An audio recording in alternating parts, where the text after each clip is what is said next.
감성경제방송 돈다방 미쓰리 8월 28일 일요일 방송 시작하겠습니다.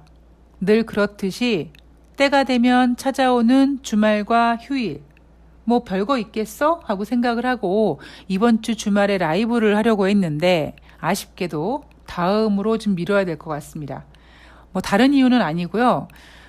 며칠 전에 행운이가 산책을 하다가 발을 살짝 다쳤는데 산책한 다음에 발을 닦아주는데 피가 나서 확인해 봤더니 뭐 크게 상처가 없길래 간단하게 소독을 하고 이제 끝냈는데 주말에 목욕을 시키면서 봤더니 발톱이 빠졌더라고요. 그래서 제가 완전히 멘붕이 됐습니다.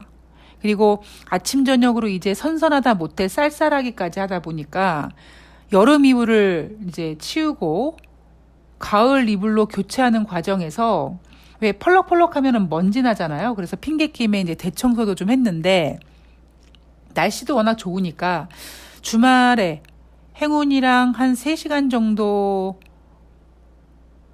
자외선을 맞으며 광합성 작용을 위해서 산책을 좀 무리해서 했고요. 그리고 대청소도 하고 행운이 목욕도 시키고 이제 그랬는데 아시는 분들은 아시겠지만 제가 갑상선이 없습니다. 갑상선이 진짜 없는 건지 아니면 남들보다 좀 얇아서 초음파에 안 잡히는 건지 모르겠습니다만 어쨌든 최종적으로 종합검진을 받았을 때 제가 받은 진단은 갑상선이 없는 사람입니다. 제가 20대 때 30대 때는 그렇게 차이를 못 느꼈거든요. 워낙 체력이라는 게 있으니까 기본적인 그 젊음이라는 게 주는 체력이 있었으니까. 근데 40대가 딱 되니까요. 특히 가을 환절기 때 너무 몸이 이상하더라고요.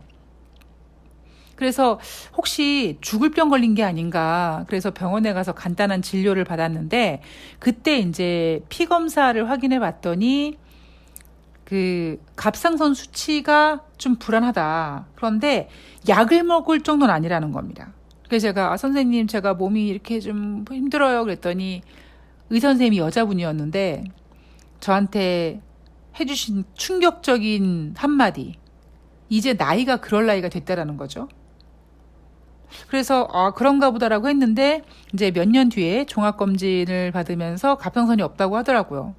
그래서 어쨌든 그래서 그런지 모르겠습니다만 40살이 넘어간 다음부터 환절기 때가 되면 정말 몸이 너무 힘듭니다. 조금만 무리만 하면 막 몸이 진짜 막 정말 죽을 것처럼 힘든데 이번 주말에 사실 좀 몸이 좀 컨디션이 안 좋은지는 몇 주가 됐는데 이번 주말에 뭐 청소하고 좀 무리를 했더니 새벽에 위경련이 일어나가지고 아주 새벽에 뒤질 뻔했습니다. 그래서 컨디션이 좀 안 좋아서 제가 주말에 라이브를 못했고요. 여러분들이 들으시기에 야 목소리는 쨍쨍한데라고 하시지만 저는 죽을 병이 걸려도 이런 목소리일 겁니다. 예전에 제가 A형 간염이 걸려서 간 수치가 4,000까지 거의 3,950까지 올라가서 병원에서 죽을 수 있다라는 진단을 받았지만 그때도 목소리는 이랬습니다. 그래서 예전에 누가 저에게 방송을 하기 위해서 태어난 사람이라고까지 얘기를 해준 적이 있었는데 어쨌든 컨디션이 좀 좋지 않아서 라이브는 좀 다음 기회로 좀 미루도록 하겠습니다. 좀 양해 부탁드리고요. 자, 일요일 날 라이브를 하려고 했더니 또 굉장히 중요한 날 아니겠습니까? 민주당이 새롭게 태어나는 날. 이재명의 당대표가 이제 이끄는 민주당. 그 어느 때보다도 기대되는 민주당의 축제 날이기 때문에 제가 일요일 방송도 사실 쉴까 하다가 너무 중요한 내용들이 또 주식시장을 대비하기 위해서 또 필요하기 때문에 간단하게 그냥 녹음 방송으로만 내용을 좀 올려드리도록 하겠습니다. 자, 여러분 8월 26일 금요일 뉴욕 증시 보고 굉장히 놀라셨을 거라고 생각을 합니다. 굉장히 크게 빠졌죠. 일부에서는 뭐 폭락했다 이런 표현을 사용하는데 돈다방 미쓰리는 그런 표현 사용하지 않겠습니다. 자, 다우지수가 3.03, S&P 500이 3.37, 나스닥이 3.94% 하락했습니다. 이날 뉴욕 증시가 크게 하락한 이유는 바로 잭슨홀에서 제롬 파월 연준 의장의 발언 때문이다. 제롬 파월 연준 의장은 당분간 금리가 높은 수준에서 유지될 것이라고 얘기를 하면서 미국 경제 일부 고통을 유발해도 금리는 높게 유지가 돼야 된다라고 얘기를 했다라는 거죠. 그래서 뉴욕 증시가 엄청난 실망을 하고 엄청난 실망 매물이 쏟아져 나왔다. 뭐 이렇게 해석을 할 수 있습니다. 여러분들은 금요일날 뉴욕 증시가 큰 폭으로 하락한 거를 보고 놀라셨습니까? 저는 별 감흥이 없더라고요. 그러니까 제가 최근 들어서 여러분들께 평정심이라는 이야기를 자주 해드리는데, 제가 최근 들어서 증시를 보면서 느끼는 점은, 사람은요, 자기가 듣고 싶은 것만 듣고 자기가 좋게 느끼는 것만 걸러 들을 수 있는 필터가 있거든요. 그런데 평정심을 유지를 해야 된다고 제가 말씀드리는 이유가, 인생을 살면서 어떻게 좋은 것만 듣습니까? 그러면 매번 사기당하거든요. 따라서 듣기는 좀 불편할 수 있지만 좀 냉정하고 객관적인 내용들도 접해야 되는데, 받아들여야 되는데, 사람이 뭔가 내가 듣기에 좀 불편한 거, 내가 듣기에 좀 기분 나쁠 만한 거는 걸러서 들으려고 하는 필터를 계속 발동을 하게 되죠. 제가 왜 이런 얘기를 해드리냐면, 제가 한 달 전부터 여러분 8월달 증시는 전강후 약입니다. 그리고 8월달 증시는 경기 침체와 싸우게 될 것입니다. 라고 말씀을 드렸고요. 7월 말부터 8월 중순까지 증시가 상승한 이유는 9월달 FOMC 회의가 오래 남아있기 때문이다. 그리고 뉴욕 증시, 미국 경제는 실질적으로 경제 지표가 꺾여서 경기 침체를 걱정해야 되는 부분이 있음에도 불구하고, 지금 뉴욕 증시에는 11월 중간선거를 앞둔 조 바이든 행정부의 입김이 좀 들어가다 보니까 살짝 부풀어진 게 있다. 이런 이야기를 해드리지 않았습니까? 제가 이런 이야기를 여러분들한테 계속 해드리면서 금요일날 뉴욕 증시를 보니까 그런 생각이 들더라고요. 왜냐하면 금요일날 뉴욕 증시가 하락한 이유는요, 이렇게 해석을 하더라고요. 투자자들은 제롬 파월 연준 의장이 이제 어느 시점이 되면 이제 연준이 금리를 인하할 거다라는 얘기를 해줄 줄 알았다라는 거죠. 제가 그 해석을 보면서, 아니 왜 떡줄 사람은 생각하지도 않고 김칫국부터 마시나라는 생각이 들었습니다. 왜냐하면 7월 말부터 8월 중순까지 연준 의원들의 발언들을 보면은요, 금리 인상 계속 하겠다라고 얘기했습니다. 75bp 단언한 사람도 있고요. 그리고 인플레이션 목표치 2%에 도달할 때까지라고 계속 외쳤습니다. 그 누구도 금리 인하를 넌지시 혹은 돌려서라도 얘기한 적이 없어요. 그런데 투자자들은 아니야 저러다가 금리 인하할 거야 라고 얘기하고 있는데, 말도 안 되는 소리죠. 그게 제가 여러분들한테 연준 위원들이 계속 금리 인상한다고 얘기했고, 특히 올해 연준 위원들은 매파 성향의 위원들로 구성이 되어 있고, 그들이 계속해서 노래 부르고 있는 부분이 뭐냐면 인플레이션 목표치 2% 될 때까지인데, 7월달 소비자 물가지표가 8.5%다 보니까 아직 한참 가야 되거든요. 따라서 7월 말부터 8월 중순까지 뉴욕 증시가 반등할 수 있었던 가장 큰 이유는 9월달 FOMC 회의가 한참 남았기 때문에 최소 그 기간 동안은 뉴욕 증시가 금리 인상이라는 이슈에 대해서 좀 자유로워지는 그런 증시였다. 그런데 이제 FOMC 9월달 회의가 D-Day 30일 안으로 들어오면서 다시 뉴욕 증시는 금리 인상이라는 9월달 FOMC 회의라는 이벤트를 가지고 부담을 안고 가야 된다. 그래서 미쓰리가 전강후 약을 외쳤거든요. 그런데 제롬 파월 연준 의장이 금리 인하할 거라는 이야기를 안 했다며? 금리 인상 계속 할 거라고 얘기하고 특히 미국 경제의 일부 고통을 유발해도 금리 인상할 거라는 이 발언 때문에 뉴욕 증시가 3% 이상씩 하락한 거라는 내용을 보고 저는 되게 웃겼습니다. 그래서 7월 말에 국내 증권사들은 8월달 코스피를 2600포인트를 제시한 거죠. 그래서 제가 여러분 2600포인트 어린 반푼어치도 없습니다라고 말씀드렸습니다. 따라서 돈다방 미스를 청취하시는 여러분들은요. 금요일날 제롬 파월 연준 의장의 발언에 대해서 놀랄 이유가 없다라는 거죠. 물론 이런 생각은 해봤어요. 제롬 파월 연준 의장이 미국 경제의 일부 고통을 유발해도 이런 얘기를 했는데 사실 저는 제롬 파월 연준 의장 굉장히 무능하다고 보고 있잖아요. 그래서 얼마 전에 제가 지금 이렇게 인플레이션이 큰 폭으로 상승하고 잘 잡히지도 않는 이유가 제롬 파월 연준 의장이 그동안에 유동성 장세에서 적당한 때 금리 인상을 좀 해주면서 좀 선제적 대응을 좀 해줬어야 되는데 금리 인상 얘기만 나오면 증시가 몸살을 앓게 되니까 제롬 파월 연준 의장이 쫄아가지고 금리 인상을 제때 적절하게 못했다라는 거죠. 그래서 막판에 인플레이션이 9%가 넘어가고 이러니까 밀린 숙제를 막 하려다 보니까 마음이 급해져서 75bp 금리 인상씩 막 해대고 있고 그러니까 지금 제롬 파월 연준 의장은 완전 똥줄이 타고 있는 겁니다. 특히 미스리와 함께 전 연준 의장이었던 벤 버냉키가 이거는 제롬 파월 연준 의장이 무능해서 그렇다라고 대놓고 지적질을 했잖아요. 그러니까 제롬 파월 연준 의장은 굉장한 스크래치를 받았을 겁니다. 타격을 받았을 거예요. 자존심에.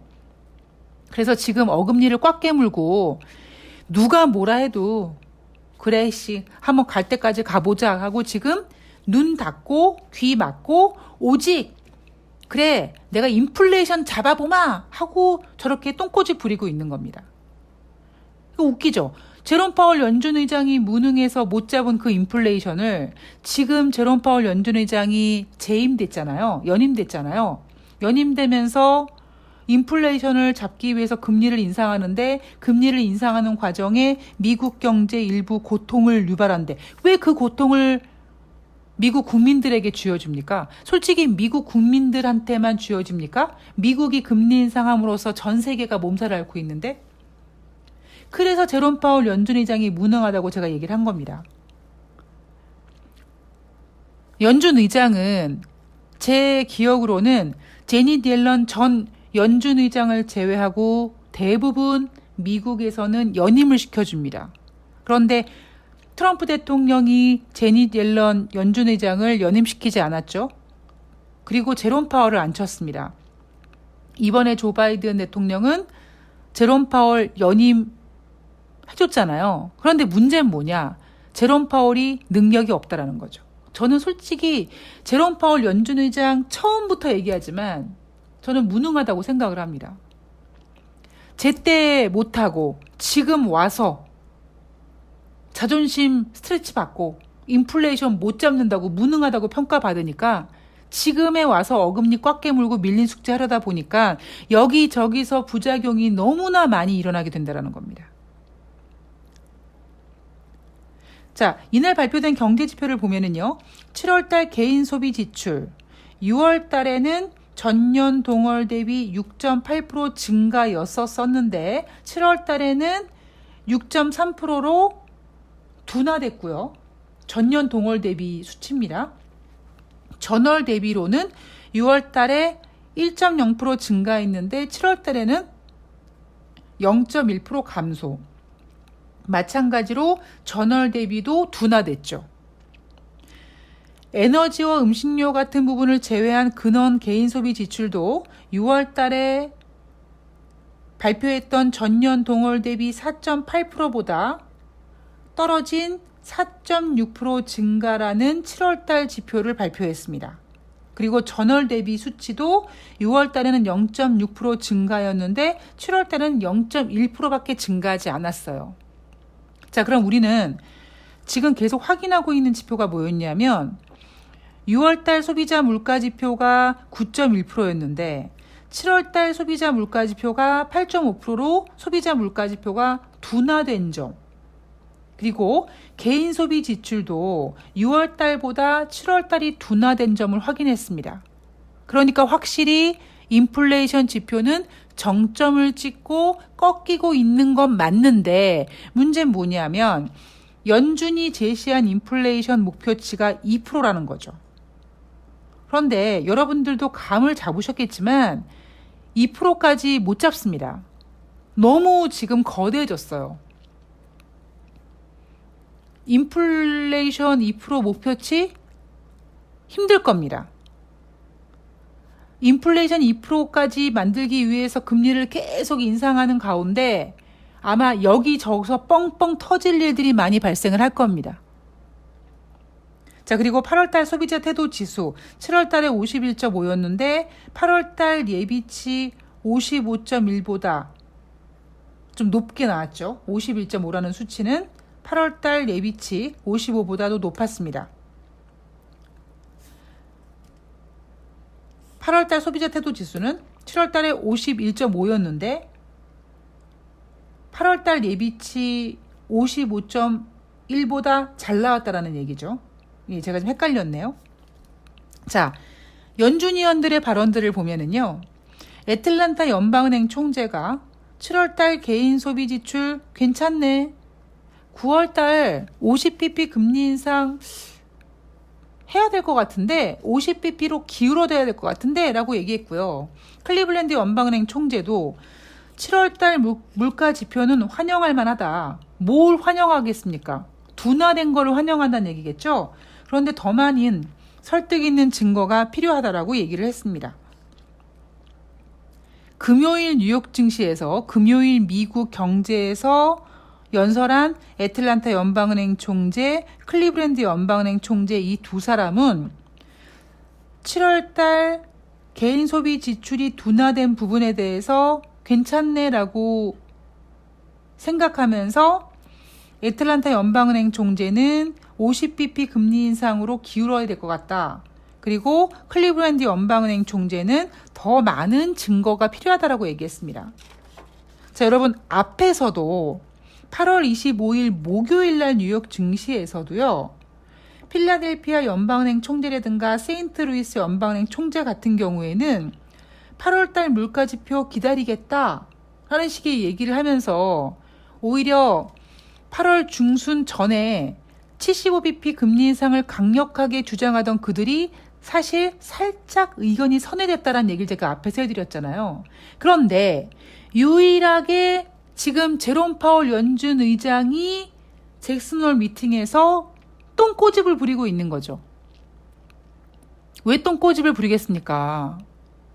지금 뭐 뉴욕 증시나 이런 데서는 얘기하고 있지 않지만 많은 글로벌 투자자들이 누구한테 지금 눈을 째리고 있냐면 제롬 파월입니다. 너 왜 제때 금리 인상 25bp씩 조금씩만 했더라면 지금 이 지경이 오진 않을 거 아니야. 네가 통화정책 잘못한 거야. 라고 제롬 파월 연준 의장한테 삿대질을 하고 벤 버냉키 의장 같은 경우엔 무능하다고 얘기하고 미쓰리는 사람의 인재 그릇이 종지만하다 이런 얘기를 하다 보니까 제롬 파월 연준 의장이 너무 지금 자존심에 스크래치를 받아가지고 지금 아무 얘기도 안 들려 이 사람은. 그래 뭔가를 보여주겠어. 우리 연준 인플레이션 2% 될 때까지 금리 인상할 거야 라고 얘기하고 있는데 다시 말씀드리지만 연준이 인플레이션 2% 될 때까지 금리를 인상하는 동안에 여기저기서 빵빵 터질 겁니다. 악재들이. 자, 제롬 파월 연준 의장은요. 잭슨홀 미팅에서 8분 연설을 했는데 무려 인플레이션이라는 단어를 45번 얘기했다고 하죠. 잭슨홀 미팅에서 제롬 파월 연준 의장의 연설을 한마디로 얘기하면 강렬하고 독했다라고 표현할 수 있을 것 같습니다. 금리 인상 멈출 지점 아니다. 미국 경제 일부 고통을 유발해도 금리 인상을 해야 된다. 인플레이션 목표치 2%될 때까지 할 거다. 최근 물가 지표가 다소 둔화되고 인플레이션 정점론이 나오긴 하지만 난 개의치 않겠다. 이러고 있는 거예요. 여러분 지금 대한민국 대통령 하나 잘못 뽑아가지고 나라가 엉망진창되고 있죠? 미국의 연준 통화 정책을 결정하는 연준 의장 하나 잘못 뽑아가지고 지금 글로벌 금융 정책이 지금 엉망진창입니다. 자, 금리 선물 시장 내용을 좀 보면은요. 9월달 FOMC 회의에서 75bp 금리 인상 가능성이요. 64%에서 60.6%로 하락했습니다. 이게 언제 발표된 거냐면 금요일 날 뉴욕 증시에서요.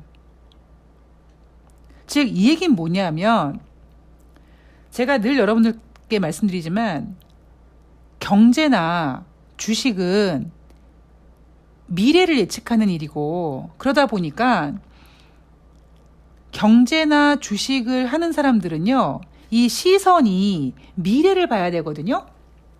근데 제가 국내 증권사 애널리스트들 전문가들 다 인정하지 않는 이유가 뭐냐면 그들은 눈앞에 있는 지표를 가지고 미래를 보기 때문에 못 맞추는 거예요. 금요일 날 금리 선물 시장에서 9월달 FOMC 회의에서 75bp 금리 인상 가능성이 오히려 그 전날 64%에서 60.6%로 하락했습니다. 이 얘기는 뭡니까? 이 얘기뿐만 아니라 오히려 제가 앞에 방송에서도 말씀드렸지만 뭐 필라델피아 연방은행 총재라든가 세인트루이스 연방은행 총재 이런 사람들이 금리 인상해야 된다. 8월달 물가지표 기다리겠다.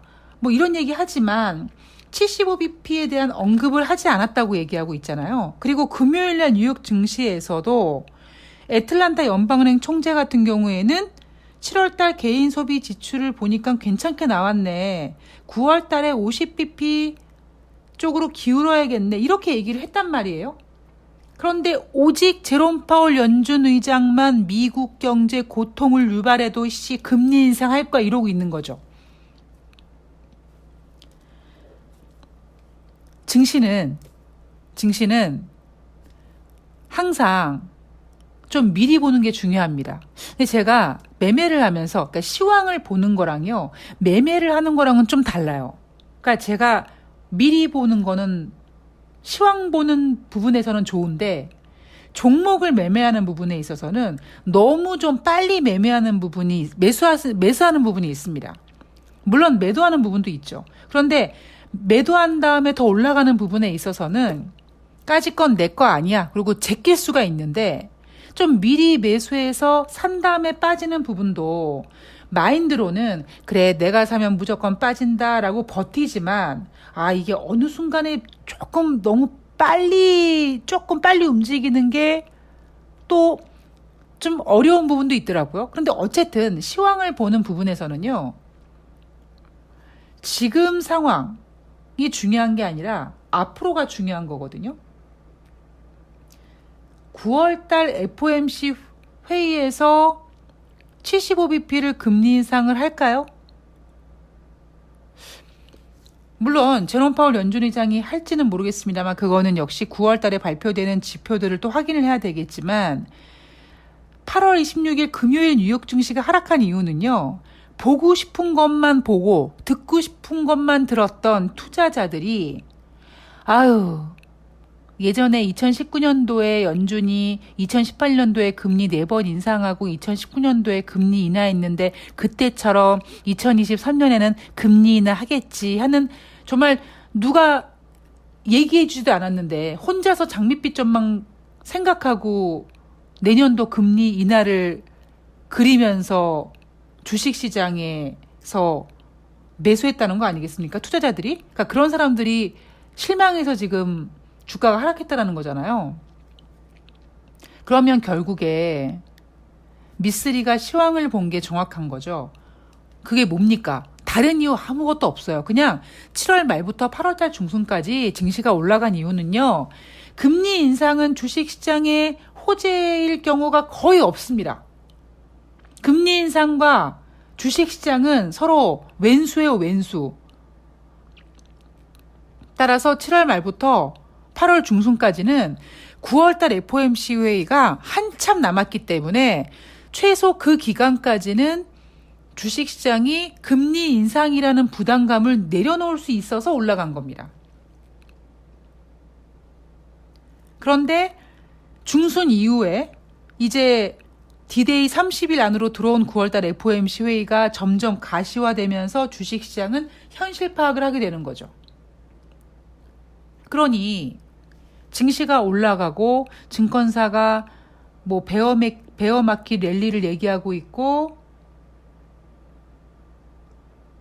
내년에 금리 인하될 수 있을 거라는 투자자들의 그 헛된 꿈이 막 뭉쳐져 가지고 증시가 올라갔다가 이제 현실 파악을 하고 다시 떨어지고 곤두박질 치고 이제 주제 파악을 하기 시작하는 거죠. 하나금융투자증권에서 이런 보고서를 내놨습니다. 랠리는 어디 가고 베어마켓만 오셨어. 이것도 되게 웃기는 소리죠. 지네들도 2600포인트 제시했었거든요. 근데 지금 와서 박스권 예상한다라고 얘기합니다. 그리고 랠리 관련주 하지 말고 테마주 매매하래요. 그런데 저는 솔직히 이것도 약간 좀 늦은 거라고 생각을 합니다. 제가 앞에 방송에서 미쓰리는 여전히 2250포인트 열어놨습니다. 아직 바닥 찍었다고 생각하지 않습니다. 왜냐하면 아직 물량이 소화가 덜 됐거든요. 좀 더 쉽게 얘기하면 주식시장의 물갈이가 덜 됐습니다. 제가 다시 정리해드리면 지금 부동산도 꺼지고 있고 주식시장도 떨어지고 있잖아요. 어떤 사람이 주택담보대출을 받아서 집을 산 게 있고 그리고 삼성전자 주식을 가지고 있다. 그런데 지금 경제가 안 좋아지고 있다고 하고 주담보대출 이자는 올라가지 않습니까? 그러면 삼성전자도 지금 하락하고 있는 상황에서 그 사람의 선택은 주택담보대출 이자 비율이 너무 부담되니까 그러면 우리 집을 팔고 전세로 혹은 월세로 이사가고 그 돈으로 삼성전자를 물타기 하자. 이런 투자자가 얼마나 있을까요? 있긴 할까요? 이런 케이스에서 아마 대부분 사람들은 삼성전자 주식을 마이너스지만 일단 정리하고 그 돈으로 주담보대출을 좀 막는 거죠. 막겠죠. 그게 투자자들의 기본적인 거거든요. 그래서 제가 여러분들한테 진짜 버블의 붕괴는 주식시장이 아니라 부동산 시장에서 온다라고 말씀을 드리는 겁니다. 그래서 아직 주식시장은요, 물갈이가 안 됐다라고 생각을 합니다. 가장 시황을 보는 사람 입장으로 가장 매매라는 사람 입장으로서 불편한 게 뭐냐면 어설픈 반등이에요. 물갈이가 되지 않은 상태에서 어설픈 반등. 그 반등에서 증권사가 2600포인트 찍고 뭐 랠리 얘기하고 이러면은 또 개인들이 나가지 않고 또 다시 들어오고 물타기 합니다. 그런데 그런 물량들 싹 정리하거든요. 아직까지 희망 고문을 견디면서 버티는 물량들이 있기 때문에 이런 물량들이 모두 소진이 돼야지만 진짜 주식시장이 물갈이가 됩니다. 그런데 너무 2600포인트 제시한 증권사들과 증시 분위기, 그 증시 분위기는 오직 그 어떠한 호재 없이 9월달 FOMC 회의가 한참 남았다라는 그거 하나 가지고 상승한 거예요. 제가 8월달 2600포인트가 안 된다고 강력하게 얘기한 이유가 2600포인트를 가기 위해서는 시장 자체가 뭔가 기댈 수 있는 호재가 나와야 되는데 그건 호재가 없어요. 근데 증시가 반등하니까 투자자들이 어떤 호재를 만들어냈냐면 주식시장이 좋아하는 것, 바로 내년의 금리 인하. 올해는 금리 인하 못할 것 같고 내년에 금리 인하라는 소설을 쓰면서 증시 반등을 만들어낸 거죠. 그래서 금요일날 주식시장이 이 모양 이 꼴이 난 거고 그 덕분에 다가오는 한 주 8월 29일부터 9월 2일까지 증권사들은 굉장히 보수적인 전망을 내놨습니다. 금요일 날 뉴욕 증시가 폭락했고 제롬 파월 연준 의장이 금리 인상 계속한다고 하고 그래서 다가오는 한 주 동안은 굉장히 보수적으로 투자를 해야 된다고 얘기합니다. 지난주 코스피가 2481포인트로 마감했는데 이번 주 한 주 동안 코스피 전망을 2420에서 2520포인트로 예상했으나 이거는 뉴욕 증시 폭락 포인트 금요일 증시를 확인하지 않은 상태입니다. 뉴욕 증시 금요일 증시를 보지 않은 상태에서 대한민국 시간으로 금요일 날 내놓은 다음 주 코스피이기 때문에 2400포인트 깰 수도 있죠. 자, 다가오는 한 주 31일 날 ADP 민간 고용 지표, 그다음에 9월 2일 날 노동부에서 발표되는 고용 지표, 중요한 고용 지표가 두 개가 발표됩니다. 자, 지금 시장 예상은요. 비농업자 고용자 지수 35만 명 정도 예상합니다. 6월이랑 7월은요. 비농업자 고용자 지수 예상치를 25만 명으로 잡아놨습니다. 그래서 두 달 연속 25만 명보다 크게 증가된 비농업자 고용자 지수를 보고 미국 경제가 침체가 아니라고 환호를 냈죠. 그래서 8월달 고용 지표도 예상치를 35만 명으로 잡아놨습니다.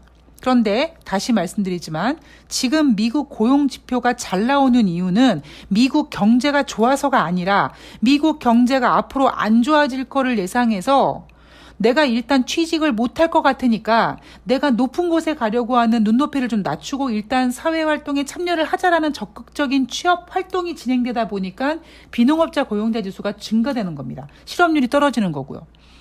단순히 지금 나오는 지표가 비농업자 고용자 지수가 증가됐다고 미국 경제가 좋다고 얘기할 수가 없어요. 그리고 다가오는 한 주 동안 브레이너드 연준 부의장, 리치먼드 연방은행 총재, 뉴욕 연방은행 총재, 클리브랜드 연방은행 총재, 애틀란타 연방은행 총재, 댈러스 연방은행 총재가 연설을 합니다. 자, 다가오는 한 주 어떤 분위기가 될까요? 저는 개인적으로 다시 정리를 하자면 다른 연준 의원들은 9.1% 물가 상승률에서 8.5% 떨어지는 거를 봤고 개인 소비 지출도 6월보다 7월이 둔화되는 걸 봤습니다. 따라서 연준 의원들은 9월 달에 75bp 금리 인상 안 한다고 죽지 않잖아요. 그러면 최소한 9월 달에 50bp 금리 인상 또 한 번 하고 그러면 10월 달에 FOMC 회의가 없거든요. 그러면 또 10월 달에는 마치 7월 말부터 8월 중순 요때처럼 11월 달 금리 인상이 한참 남았으니까 조금 여유롭게 또 증시 또 상승시키고 11월 달 중간 선거하고 그럼 12월 달에 25bp씩이든 50bp씩이든 꾸준히 금리 인상하면 되는 거잖아요. 굳이 9월 달에 75bp라고 꽝꽝꽝 할 필요가 없다라는 겁니다. 그리고 연준 의원들은 뭘 걱정합니까? 경기 침체를 걱정하는 거죠. 미국만 경기 침체 아니면 될까요? 유럽이 경기 침체면 미국이 유럽의 경기 침체에서 벗어날 수 있을까요? 중국은 지금 금리 인하하고 폐쇄된 곳에서 자기네들끼리 어떻게든지 해보려고 좀 하지만 걔네들도 어느 순간에는 인간이 해도 안 되는 어느 지점에 봉착할 거고 유럽은 이미 상당히 어렵고요. 그리고 제가 다시 말씀드리지만 제가 이런 얘기 드렸잖아요. 달러가 약세가 된다고 해도 우리나라 주식시장에서 외국인들이 주식을 안 사줄 수 있다고. 그게 어떤 상황이겠습니까? 지금은 아직은 미국이 경기 침체가 아니라고 하니까 유럽은 죽을 것 같은데 미국은 아니라고 하니까 유로화 대비 달러가 강세가 되는 거잖아요. 그런데 미국도 이제 경기 침체를 걱정하게 된다면 미국을 대표하는 달러라는 자산이 더 이상 안전자산으로서는 어렵다라는 거죠. 그래서 제가 지금 금이 바닥이라고 얘기하는 거예요. 물론 금 말고 암호화폐가 있거든요.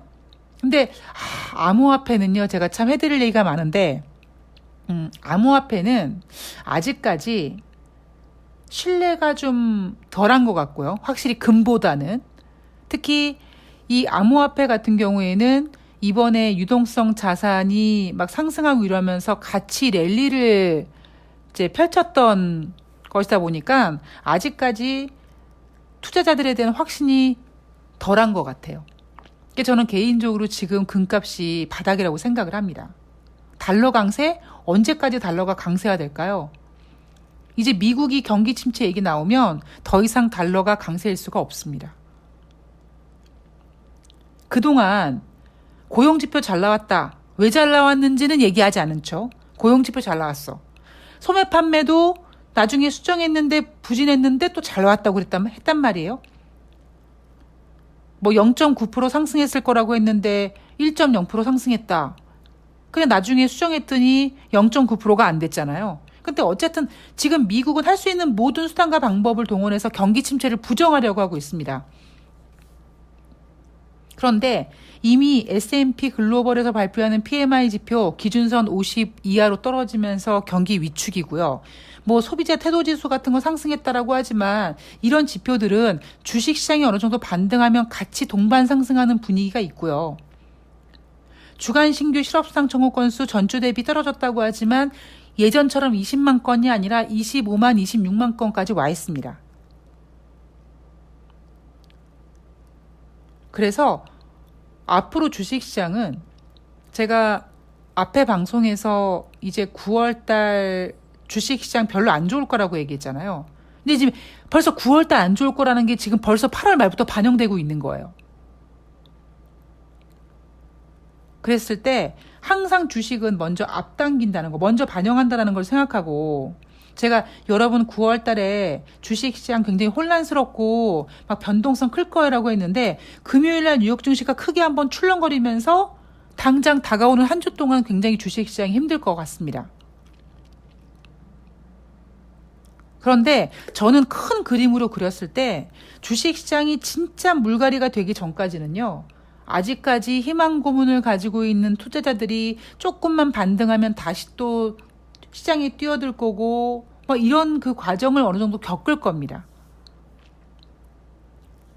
그래서 어쨌든 뭐 9월 초까지 확실히 연준이 9월 달에 75bp가 아니라 50bp 금리 인상할 거요라고 신호가 나와주는 것이 주식시장의 호재처럼 느껴지지만 사실 이것도요. 동전의 양면처럼 지금 75bp 금리 인상을 주장하고 있는 제롬 파월 연준 의장이 50bp 금리 인상밖에 안 한다는 얘기는 그만큼 미국 경제가 금리 인상을 75bp도 못할 만큼 안 좋아졌다는 걸 인정하게 되는 거거든요. 왜냐하면 제롬 파월 연준 의장이 잭슨홀 미팅에서 굉장히 바보 같은 멘트를 했죠. 미국 경제의 일부 고통을 유발해도라는.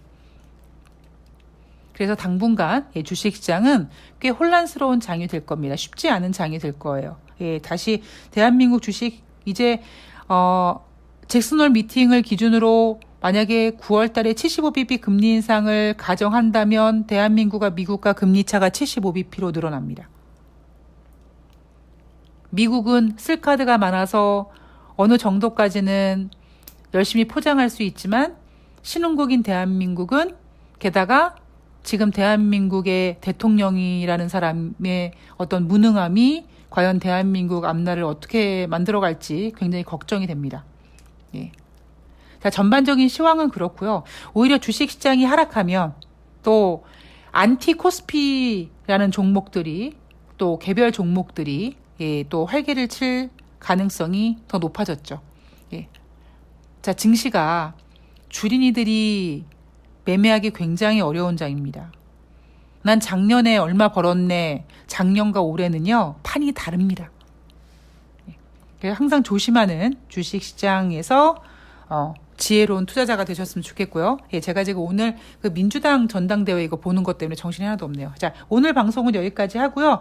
저는 월요일 날 새날에서 뵐 거고요. 그리고 돈다방 미쓰리는 화요일 날 다시 인사드리도록 하겠습니다. 자, 새로운 민주당이 탄생하는 그 즐거움을 누리며 박수 짝짝짝 치고 앞으로 조금 더 발전하는 혁신하는 민주당이 됐으면 좋겠고 이재명을 주축으로 바뀌는 민주당 덕분에 대한민국이 다시 좀 희망적인 그런 나라가 됐으면 좋겠습니다. 네, 오늘 좋은 하루 되시고요. 저는 다음 방송에서 뵐게요. 고맙습니다.